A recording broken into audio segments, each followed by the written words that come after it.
It was the graveyard shift at Halden Supply Depot, a sprawling distribution center tucked behind a dying strip mall at the edge of town, where streetlights flickered like they were trying to warn you away. I had only been working there for 3 nights, but something about the place felt wrong from the moment I stepped inside. The air always smelled faintly of copper and ozone, and the lights buzzed too loud in certain aisles like they were irritated. My supervisor, Tom, barely spoke and always seemed on edge, constantly checking the warehouse cameras on his tablet with shaking hands.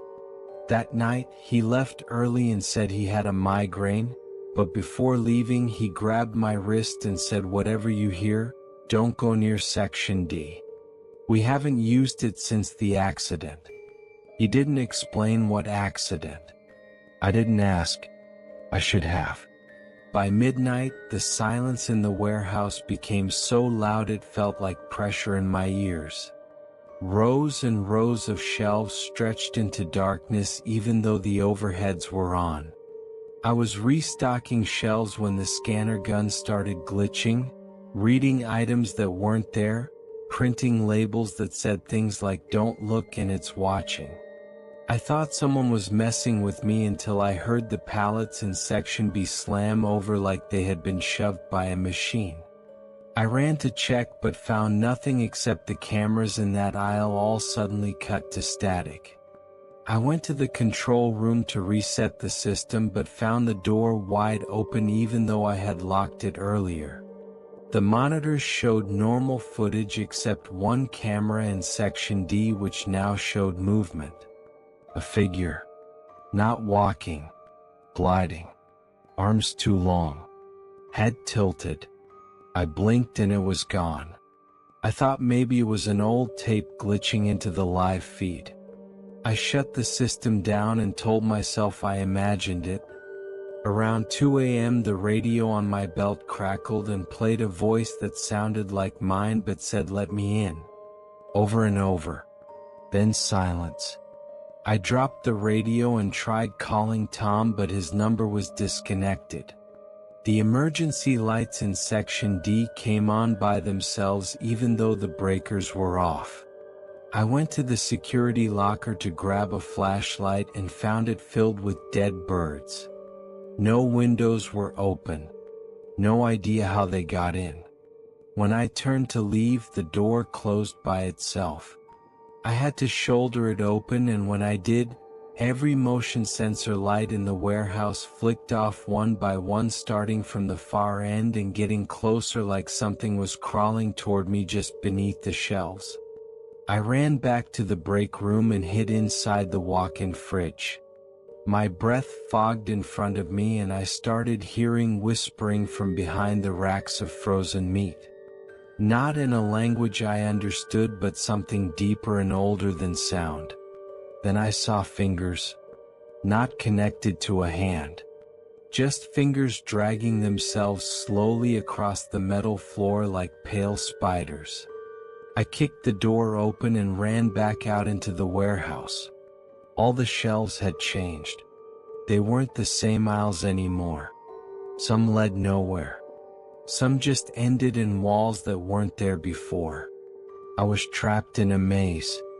My own building turned against me. I screamed for help, but it sounded like it came from above me instead of my mouth. I found one exit door, but it was bricked over from the inside. That's when the overhead speakers came on with old music, something from the 1920s, a warped recording of a woman humming in reverse. I heard footsteps on the metal catwalk above me even though no one else was working. I looked up and saw myself standing there. Except not me. This version was smiling too wide and its eyes were just deep holes. It lifted one hand and waved slowly. I ran again, but the building kept folding in on itself. I passed a mirror, leaned against a crate, and saw myself aged 20 years with black veins across my face. My reflection whispered, "You should not have stayed." Then it walked away from the mirror as I stood still. Eventually I made it to the loading bay, but all the trucks were gone.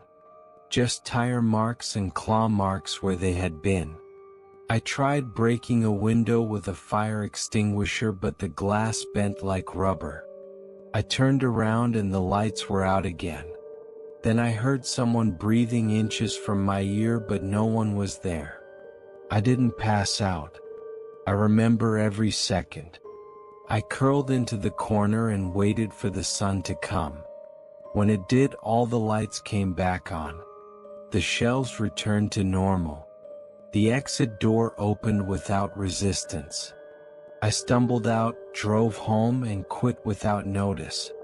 2 days later, I saw a news report that Halden Supply had burned down in the night after a reported gas leak. No survivors. But the camera footage showed no fire. Just shelves emptying themselves. Lights blinking in patterns. And one figure standing in Section D that looked exactly like me. I don't work night shifts anymore.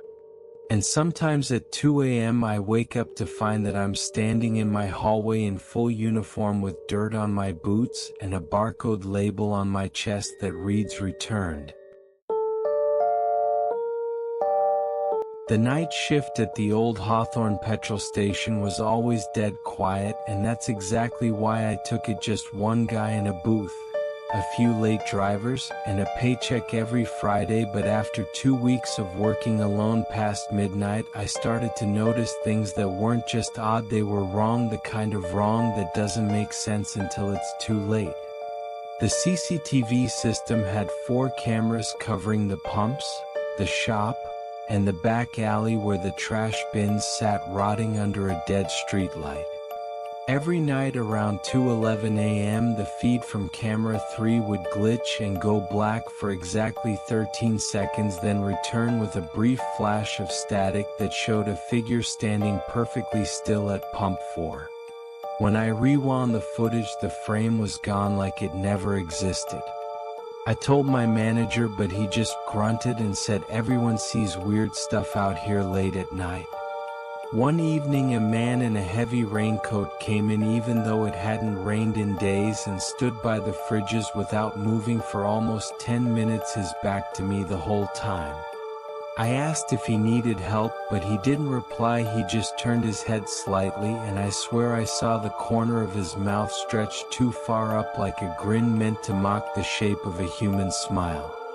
Then he left without buying anything and didn't open the door. He just walked out and the bell never rang. That was the same night I started hearing knocking from under the floor near the maintenance hatch behind the counter. I opened it once and found nothing but a cold draft and the faint smell of gasoline and something sweeter like rotting meat. I stopped checking after that. Around my 3rd week a car pulled up with its headlights off and idled for 20 minutes.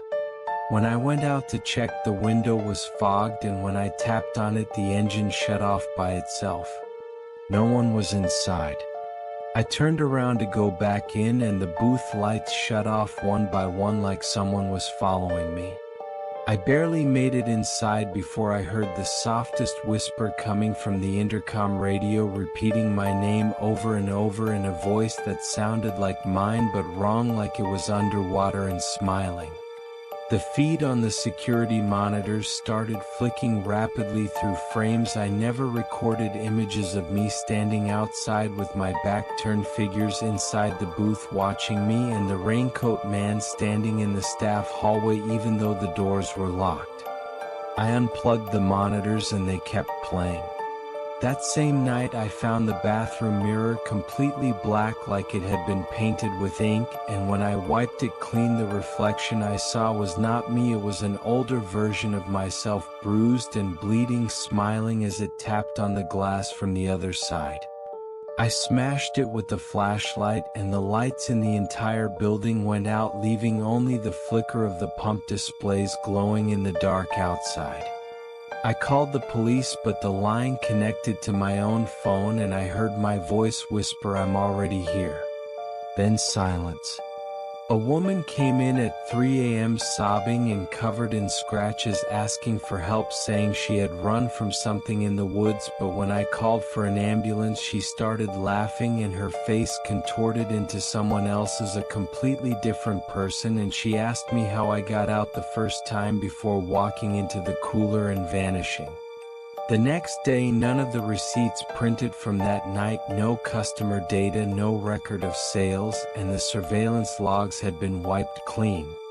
I confronted my manager and he stared at me and said, "You really shouldn't open the pump at 4," and then walked away like nothing happened.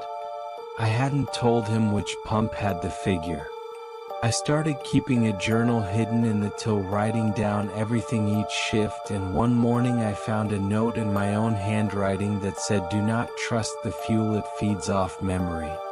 I stopped pumping gas for anyone after dark, but they kept coming anyway. Cars with no plates, drivers who never showed their faces, customers who bought nothing and stood at the shelves breathing loud enough to hear through the glass. On the final night before I quit, I saw the monitors show a live feed of me sleeping in the staff room, even though I was standing in the booth watching it. On the screen, something was watching me from the ceiling, its limbs bent like wire and its mouth dragging open across its chest.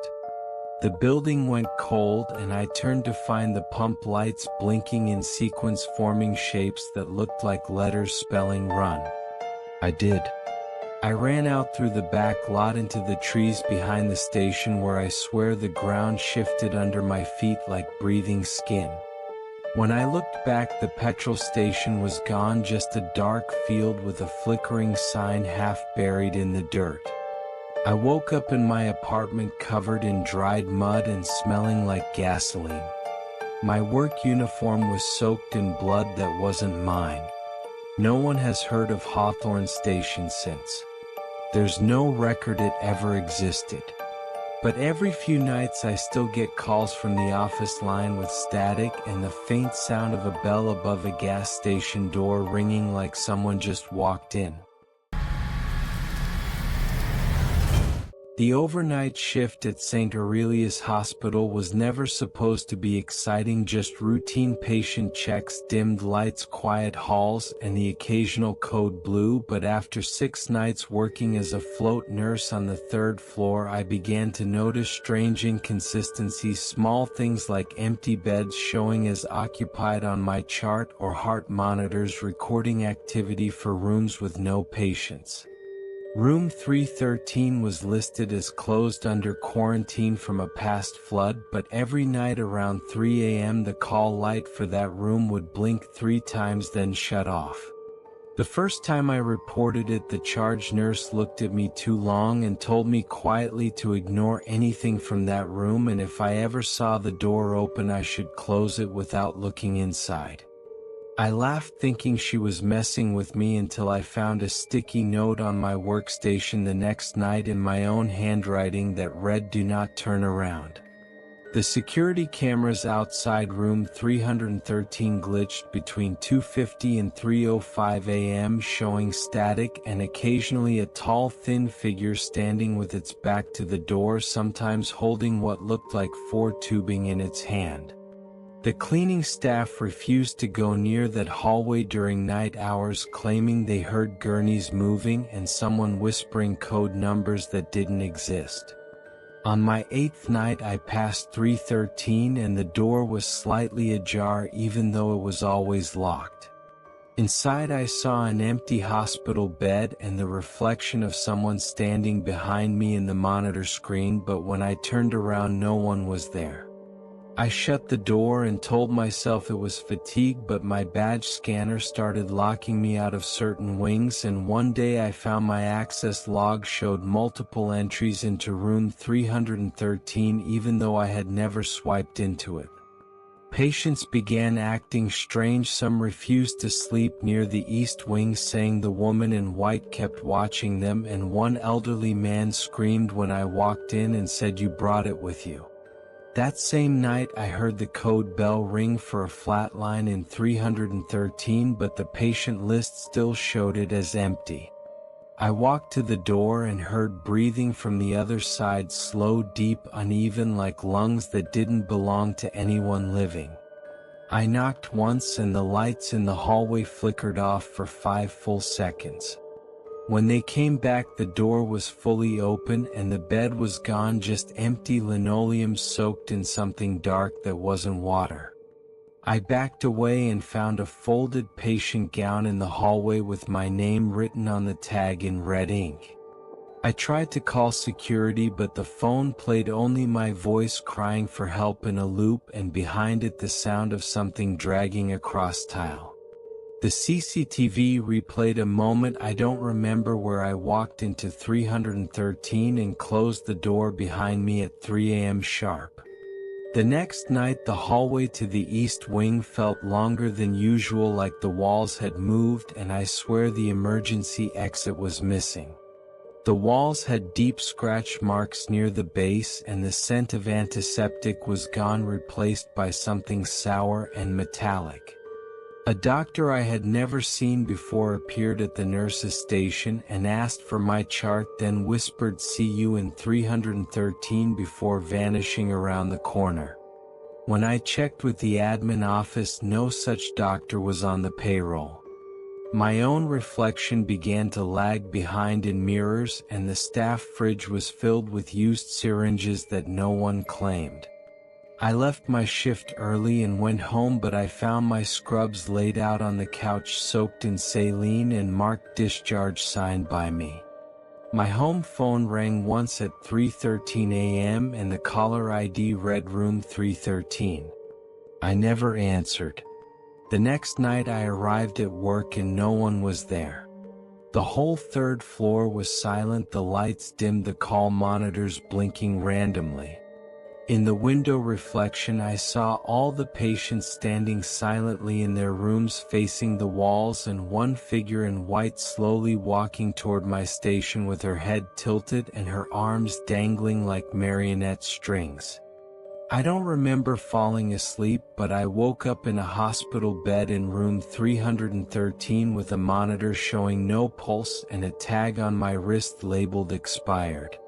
The hallway outside is always dark now, and when I press the call light it just blinks 3 times then turns off again.